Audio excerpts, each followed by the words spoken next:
Hello, hello mga kameta! Kamusta kayo dyan? Welcome to the Republic of the Philippines kung saan meron tayong pinakamagaling na mga politiko. Ito ang pinaka-the best in the solar system na demokrasya. At of course, dapat talaga magpasalamat tayo na parati may mga the best tayo, mga leadership. At finally, ito na, may mga magical solution na naman tayo mga kameta. Kung may kahirapan sa Pilipinas, kung may giyera sa West Philippine Sea, kung iniwan kayo ng jowa nyo, lahat yan, may solusyon tayo mga kameta. Katulad ng sinabi ni Tatay Digong, minsan, di ba, 3 to 6 months, kayang tapusin lahat ng problema. So ngayon naman, may bagong version tayo ng 3 to 6 months ni Tatay Digong. At ito mga kamets, ito ay yung charter change. Ito naman yung charter change. So ngayon, may mga henyo dyan na nagsabi lahat ng ating mga problema, yung mga pagkakulang sa mga investors, yung the fact na iniwan tayo ng mga kapitbahay natin pagdating sa economic competitiveness. Lahat yan, pwede natin ayusin, mag-charter change lang tayo, yun lang naman kailangan and everything's gonna be fine. Now, obviously, may mga grupo na interesado dyan at pinag-usapan natin bakit napaka-simplistic yung ganyang argumentation. Huwag niyo nang kalimutan, back in the 50s and 60s, the Philippines was among the 5 fastest growing economies in the world.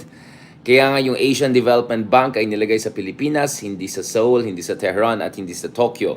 And back then, hindi po tayo parliamentary system. So clearly, kung may isang dahilan ng Pilipinas ay napag-iwanan, ito ay dahil may mga kapalpakan na nangyari when it comes to our leaders from 1970s onwards. No? Whether ito yung panahon ng diktatorya, kung kailan napag-iwanan tayo ng mga kapitbahay natin ng marami. I mean, South Korea and the Philippines had the same per capita income in the early 1960s and all. By 1986, nung umalis na yung diktatorya at nanalo yung EDSA, the Philippines was like several times poorer than South Korea. And South Korea actually by then already had the embers of globally competitive industries. So habang yung South Korea may mga dictators, yung Taiwan ay mga dictator noong time na yan, under Kuomintang, and then yung South Korea under Park Chung-hee, meron din tayong dictator for 21 years. Pero anong naiwan niya sa atin pagdating sa Hyundai, Samsung, globally competitive manufacturing industries? Zilch, wala. And then sa daming inutang, ang daming kapalpakan, so napilitan yung mga sumunod na administration na bentahin na lang lahat ng mga strategic industries. So kaya ang nangyari doon is nagkaroon ng kapalpakan doon, privatization time, at napunta kung kaninong oligarch yung ating electricity, water.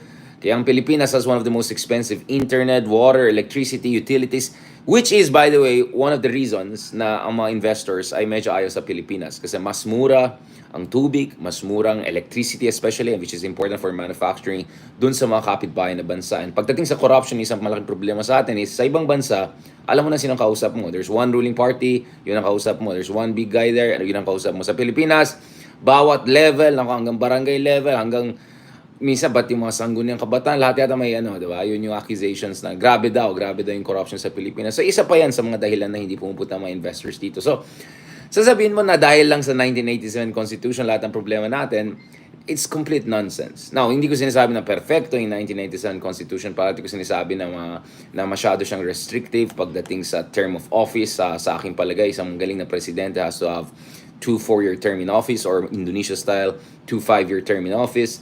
Too short for a good president, too long for a bad president, yung single 6-year term in office. So I have a number of problems, mga kameta, dito sa mga charter change na yan. Kamusta naman dyan sa mga si Bossing Mate, yung mga yan, yung mga TikTokers natin, yung mga low lives dyan. Okay, salamat Sarah for pushing up our engagement. Sige, yung mga loser dyan. Okay, balikan natin ito. So yun ang problema natin. Dami mga bara-bara mag-isip, dami mga syungang katulad ng mga troll na ganyan.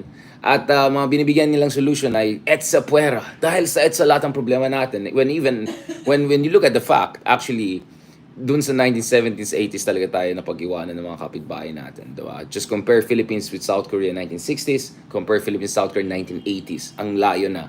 I can also talk about Malaysia, and I can also talk about Thailand. Actually, napag-iwanan din tayo ng Thailand. So, makapang usapan yan, marami tayong vlogs, marami tayong nasulat sa mga issue na ito. So, I'm not gonna go too much into them. Now, the thing is, mukhang yung mga iba dyan, sobrang desidido na magkaroon ng charter change in the short run. So, mukhang kung ano na lang ginagawa. So, kanina may parang expose na naman ang mga kapatid natin dyan sa TV5. Meron report dyan.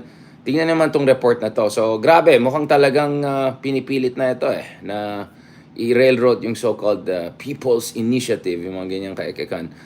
Dahil, I have nothing against People's Initiative, but I have something against, people using all sorts of different mechanisms to circumvent yung mga existing institutions, including yung Senado, which generally has been quite a, bastion of relative independence and sanity, kung titignan natin throughout the years, no?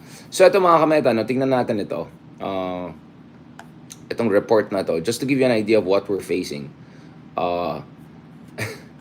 dito sa ating bansa, at the lengths that certain people will go to para lang i-push a certain agenda. So ito pakinggan niyo yan. Pilipino naman tihol na nagbabahay-bahay sa barangay Tatalon. Para yan mangalap ng pirma ng mga botante, sabay pinasusulat sa kanila ang precinct number. Nang tanungin namin kung para saan ang pinapipirmahan niya. Sagot ni Mary. Nakalagay doon Tagalog. So ito doon sa report, may nakita sila taga administration ng ng Quezon City daw na nag-distribute ng forms. Ay tingnan niyo ulit. Na nagbabahay-bahay sa barangay Tatalon. Para yan mangalap ng pirma ng mga botante, sabay pinasusulat sa kanila ang precinct number. Nang tanungin namin kung para saan ang pinapipirmahan niya. Sagot ni Mary. Nakalagay doon Tagalog Kung sumasang-ayon tayo na yung mga dayuhan mag-invest sa Pilipinas. Diba parang out of nowhere, biglang may question na gusto niyo ba na mag-invest ng mga dayuhan sa Pilipinas? Well, I mean, obviously, gusto natin ng foreign direct investments to a certain degree dahil tumutulong ito sa job creation, etc. Pero yun nga, nakikita niyo medyo leading yung question. So parang sinasabi mo, kung gusto mo ng investment, then dapat gusto mo rin ng chacha, di ba? But this is the more important part. Tingnan yan. Utos daw ito sa kanila ng Barangay Community Relation Department ng City Hall. Ang ilang residente pumirma agad sa pagkakalang para ito sa ayuda ng lokal na pamahalaan. Yun. So yung iba, nagsasign na lang or nakikinig dito dahil sa kanilang palagay,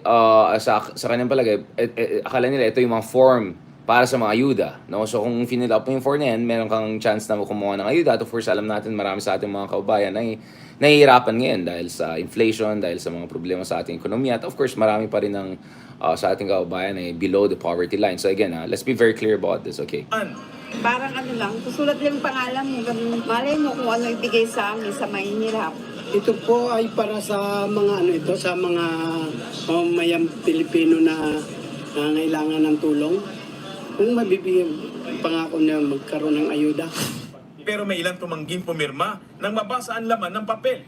Di pala kasi ito para sa ayuda ng lungsod, kundi petisyon para maamyenda ng saligang batas gamit ang People's Initiative. Parang ayuda nga din kasi galing sa Congress. Hindi ako normally sumasali sa mga petition. Kasi nadala na ako from the last time. Nang tanungin namin si Mary, mismong siya aminado hindi alam kung para saan ang pinapipirmahan sa mga residente sa QC. Bago yan, siniwalat ni Albay Representative Edsel Lagman na may nakarating sa kanyang may mga bayaran sa Bicol, kapalit ng pirma ng mga botante na gagamitin sa pag-amyenda ng konstitusyon. Para paboran ng mga tao ang magkasamang pagboto ng Senado at Kamara para sa charter change. Sa ngayon, ayon kay Mayor Joy Belmonte, nakarating na raw sa kanya ang ginagawang So, ito, just to be fair, Mayor Joy Belmonte, who's somehow yung bagong paborito ng mga medyo woke at progressives at mga ibang pink dyan. In fairness naman, she's distancing herself from this. And in fact, may clarification siya dito. Kalap ng pirma ng mga kongresista sa Quezon City. Pero hindi raw pinaalam sa kanya ito ng mga mambabatas. Nilapitan ko ng mga punong barangay na yung mga congressman nagpapapirma sa kanila. So they wanted to be clarified kung ano ba yung mga amendment. Wala pong kinalaman sa local government po yan. Yan po initiative po ng mga congressmen. Yan. So, just to be clear, ang sinasabi ni Mayor dito is wala siyang kinalaman dyan. Bati sila doon sa City Hall sa Quezon City ay medyo nagkakamot ng ulo. Saan ba galing ito? At mukhang itong initiative na ito ay hindi galing sa executive branch dito sa Quezon City pagdating sa mayor office, pero potentially galing ito sa mga ibang congressman or kongreso, yung mga tao na may interest to push for this people initiative. Now, katulad ng pinag-usapan natin dun sa mga iba't ibang vlogs natin at saka mga writings natin, yun nga, dahil alam ng mga iba dyan na mahihirapan sila to push for charter change through the Senate, hindi nila maram through the Senate because you need a 3/4 majority there to pass it, to get the ball rolling. Ang inisip siguro ng iba dyan, and in fact, malabo nga even si Robin Hood Padilla magsusuporta dito kasi mukhang medyo na-sense din niya na baka iba yung intention behind this than the one he had in mind. Now, so because of that, mga kameta, medyo may worries. So you can see na this is parang there are parallel movements, allegedly by certain congressmen in certain major cities pushing for, nagpapapirma sila sa mga tao galing sa iba't ibang presinto so that they meet the threshold. I think it's something like they need just below 1 million, something like that, of voters or something like that to get the ball rolling. May threshold yan, may yung 12% at 3%. We can talk about that separately dun sa People's Initiative. But just to be clear about this, yung issue ng People's Initiative actually ay hindi siya finalized in a legal sense. Medyo hindi clear yung kanyang implementing rules and regulation katulad ng pinag-usapan natin with Ronald Capon. And potentially this issue could also be pulled all the way to the Supreme Court, no? If not, magkakaroon ng constitutional crisis. So there are gonna be people who will question yung constitutionality itong People's Initiative if it is deemed to be a vehicle for circumvention of Senate and ramming through a certain questionable move, potentially at the expense ng ating saligang batas at ating demokrasya. So let's look at that. Now, just to be clear about this, hindi ako disagree sa constitutional amendments. Actually, I agree with that certain constitutional amendments should happen. Hindi rin ako disagree dun sa parliamentary system in theory. Although, medyo nag-aaral tayo sa buhay, medyo alam natin sinasabi natin. So, whether titignan mo yung Bangladesh, Iraq, I can go on and on. Many countries, even Turkey in the past, nakita natin na kung sabog yung political system mo, kung maraming kang mga trapos, gagamitin nila even yung parliamentary system to consolidate power. This is Sheikh Hasina all the way to Erdogan and the mess that we have in other developing countries. So, yung mga nagsabi na, mag-parliamentary tayo, automatically maging first world tayo, Switzerland, whatever, hindi na alam pinagsasabi nila because dapat titingnan mo how these systems operate in a certain condition, and ang condition sa Pilipinas ay mas malapit sa mga katulad ng Bangladesh probably rather than countries like Switzerland or I don't know, Germany or whatnot, right? So ito yung mga dapat titingnan natin. Federalism, pag-usapan din natin Nigeria for instance, right? Or semi-federalism in Iraq for instance, or Brazil na mas malapit sa atin in terms of their conditions, real conditions, trapo politics, etc. than let's say, I don't know, Germany or I don't know, United States, Canada, whatever, right? So yun ang sinasabi ko, you have to be very critical, no? Dapat critical thinking ang ginagamit natin pag pinag-usapan natin itong mga issue na ito, katulad ng issue ng constitutional change or charter change. Now, having said all of those things, may mga iba dyan na mukhang, ito yung problema ko talaga mga kameta. So, actually the other day, katulad ng sinabi natin, may na-publish tayo sa Journal of Democracy, which is considered as, the leading academic intellectual space for discussing issues relevant to democratization, etc.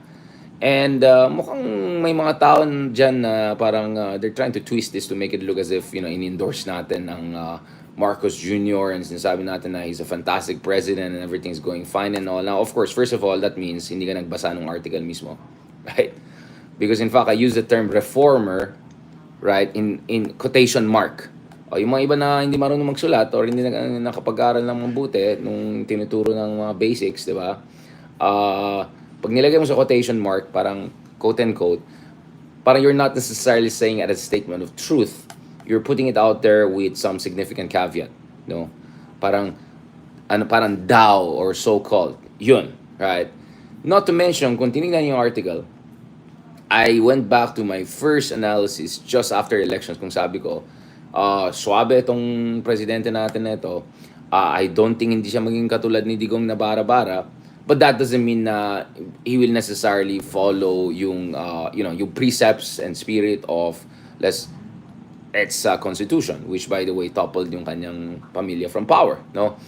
So in fact, I said that he could still. So actually, ang fundamental argument ko, which is turning out very correctly, is that don't underestimate Marcos Jr. He's far smarter than people assume. He's far more savvy than people assume. And at the same time, don't expect him to be just Tatay style, bara Tatay style, I love China, all of those kind of antics and barangay geopolitics level kind of nonsense. No, so in fairness naman sa kanya, that exactly turned out to be correct. So sabi ko, he's going to be more balanced in U.S.-China relations and respond according to defend the Philippines' interests sa West Philippine Sea. Boom, yun ang nangyari yan. I said na baka sa ilalim niya, there will be some tweaking of the drug war. Boom, nangyari yan. And then of course, last year sinabi natin na potentially, this is like 6-7 months ahead, na potentially ma-free na rin si Leila de Lima. Boom, nangyari yan.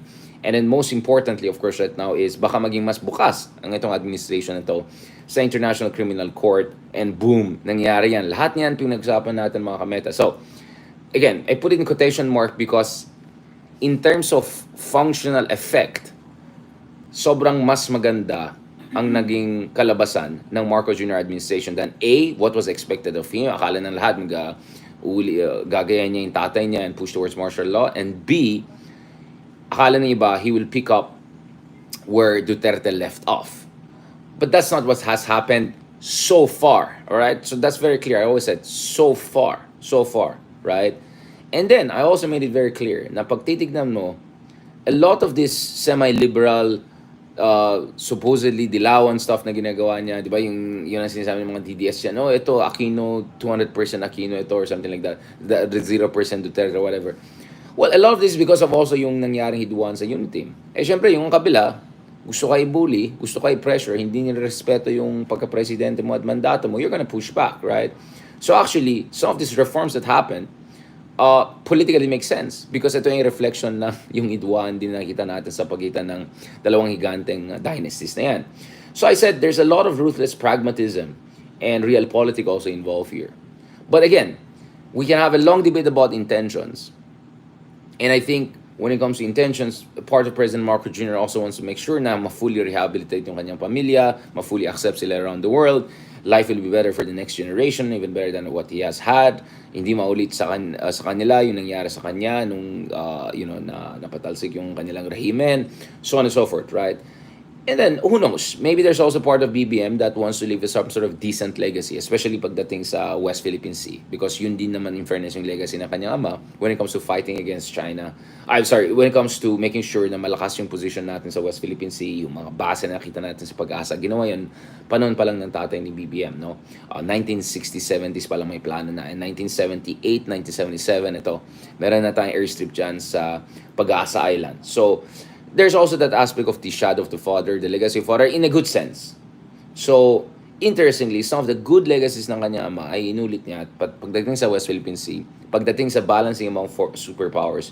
Pero so far, hindi natin nakita any move towards a more authoritarian system or a move towards dictatorship or a move towards consolidating yung democratic erosion or autocratic consolidation na nakita natin sa ilalim ng nakaraan na administration. Now, having said all of that, klarong-klaro dito sa article natin na sinabi ko, pagdating sa issue ng charter change, it practically makes sense because pag nag-charter change ka, nag-parliamentary ka, pwede mong siguraduhin na yung kabila, wala nang chance na makabalik. Because in a parliamentary system, whatever party with the most number of votes and support, which you can secure in many different ways, ang mangyari dyan is you can put someone there who's not the most charismatic people but someone trusted, right? And then the president could be more symbolic president but still head of state, katulad ng system sa Italy, for instance, and back in the day in Turkey, before Erdogan pushed for certain reforms, right? Or you could go the French system or the Korean system whereby actually both my prime minister and president pero dominant yung president. So you can do different things about that. And if they move towards that kind of parliamentary system, hindi na kailangan na magkaroon ng elections sa 2028. So yung mga iba nagsasabi galing sa kabilang kampo, oh, lagot kayo sa amin pag bumalik kami sa 28. Well, pwede naman i-preempt yan. But as I said, while there's a logic to that, at the same time, huwag natin kalimutan na this could also go wrong. Na yung process of charter change could be hijacked. The process of charter change could be producing unintended consequences. Or it could be, as some say in the opposition, it could be a Trojan horse, no, for injecting all sorts of questionable things and taking out good things. So, ang sinasabi ko dito is, may mga imperfections ang political system natin, but don't throw out the baby with the bathwater. Throughout the bathwater. Ang bathwater po ay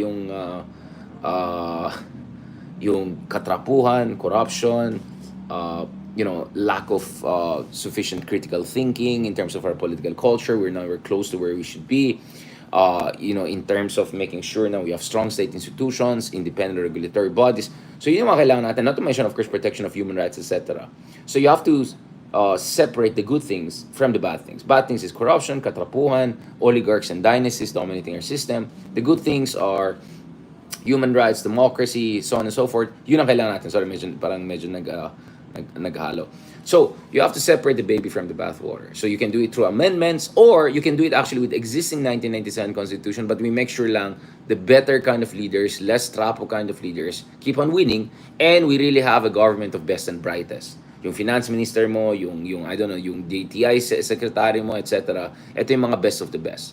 So, yun po yung tinitignan natin pagdating sa making sure na we move in the right direction pagdating sa kasi tanggap naman natin lahat na may problema talaga sa ating political system. Ang problema kasi dito is yung iba dyan, tinitwist nila yung issue. Kaysa they'll point their fingers at the real source of the problem, which is yung mga oligarchs, dynasties, etc. They're gonna point it at EDSA Puera, Dilawan, human rights, etc. When in fact, this is not backed up by evidence. Diba? Alam naman natin na, and katulad ng sinabi ko parate, you cannot fix a problem kung yung fixer mo, yun yung problema mo. Kung yung tao na gusto mag-ayos ng problema, siya pa yung may pakanan, siya pa yung ugat ng problema. Right? So again, in theory, I am for constitutional amendments, constitutional change, but under the right conditions. The right condition means you can trust the people who are going to oversee the process of constitutional change, and pwede natin scrutinize yung process of transition para siguraduhin natin na this chacha is for the best of country. So, hindi ako against constitutional amendments and charter change per se.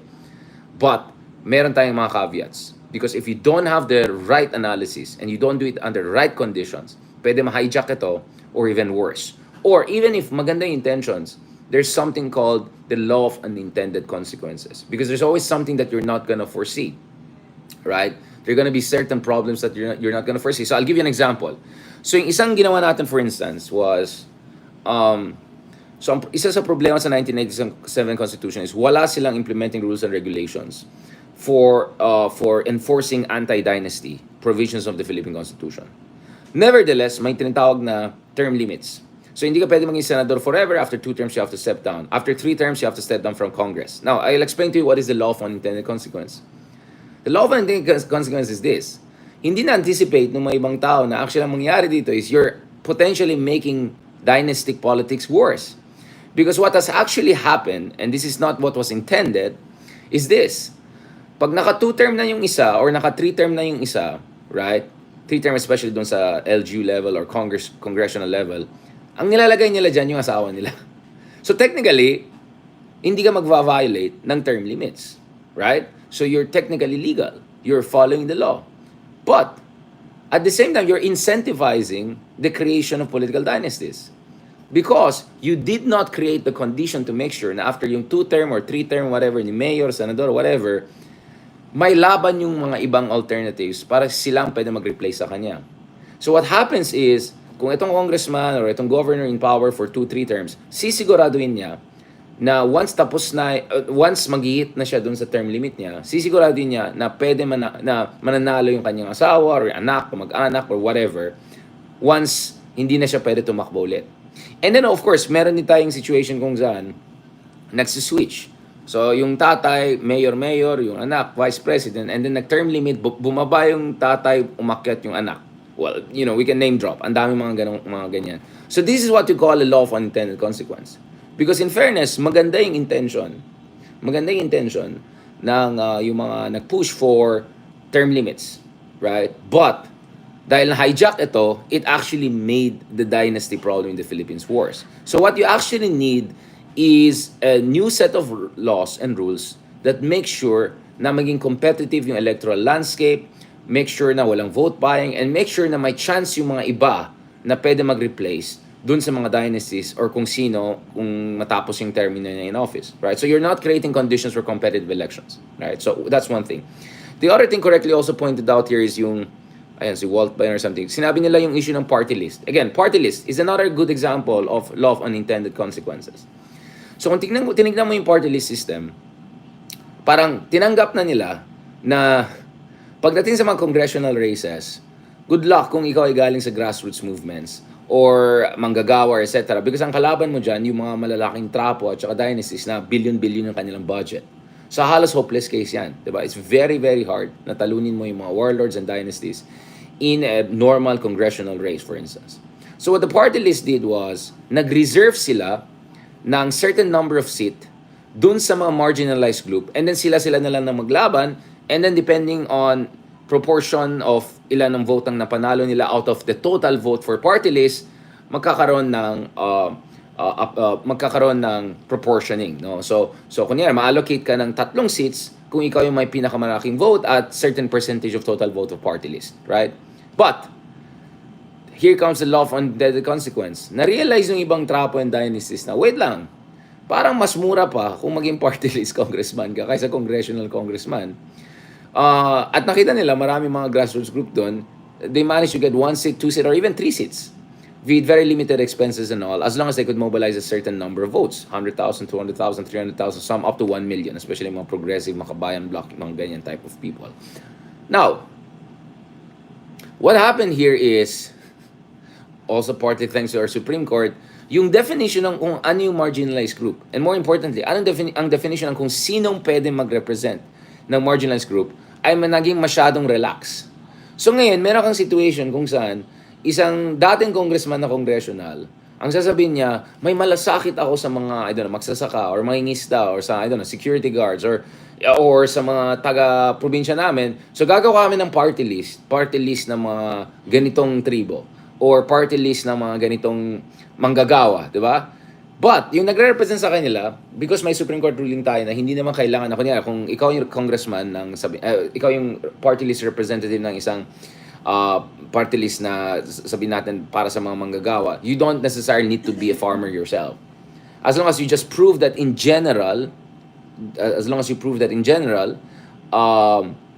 meron kang malasakit, meron kang involvement, at alam mo naman natin yan. I don't think so, binaba mo yung threshold ng who can represent marginalized groups. And then yung definition mo na also marginalized ay sobrang malawak na. So ang outcome ngayon is yung party list system has become a cheaper way for the same dynasties and trapos to get back into power and making the situation even worse. So again, this is another case of unintended consequences. Kausap ko kayong lahat, makinig lang kayo sa akin, 3 yung kausap ko, 3 mga screen dito, okay. So I can go on and on with many cases of law of unintended consequences. I'll give you another example also. So, for instance, katulad ng sinabi natin kanina, dahil sobrang bankrupt yung country natin, more than $25 billion yung debt natin nung bumaksak yung rehimen ng dictatorship, at wala tayong pera noong 1980s, late 1980s. So, ang nangyari, nung nanalo si Ramos, dahil puro may utang yung mga government agencies, dahil wala silang sapat na resources na patakbuhin yung mga to run yung mga major sectors, etc. Pina-privatize na lang nila. Because the idea was there is you privatize it and give it to private sector, mas efficient ang private sector, mas magaling ang private sector, blah blah blah, right? All of the new liberal stuff.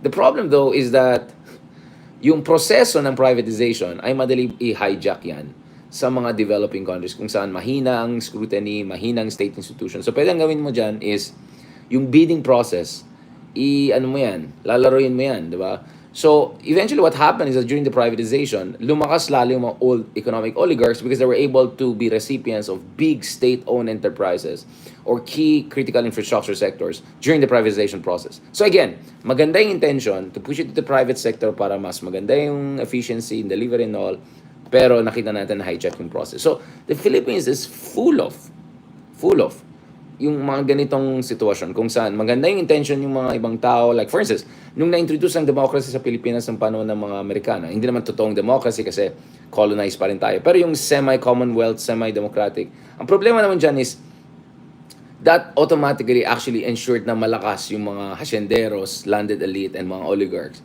Because sila lang may kakayahan na nung una bumoto, pero sila rin na may kakayahan na bumili ng boto at tumakbo para sa mga matataas na mga opisina Kaya nakikita natin, 1920s, 1930s pa lang, yung mga hasyendero and landed elite ay nag-dominate nung ating Senado, Kongreso, etc. And that reality has not changed for a very long time. So kung kailangan ba natin ng tsacha para ayusin yan? Or pag magtsatsacha ba tayo, maayos ba yan? Or kung magtsatsacha tayo sa ilalim ng isang kongreso na puro andyan ng mga dynasties, sa tingin nyo ba masolve yung problema ng dynasties? Do you get what I'm saying? So, yun ang sinasabi ko eh. Ang problema kasi ng iba dyan, they muddy the water.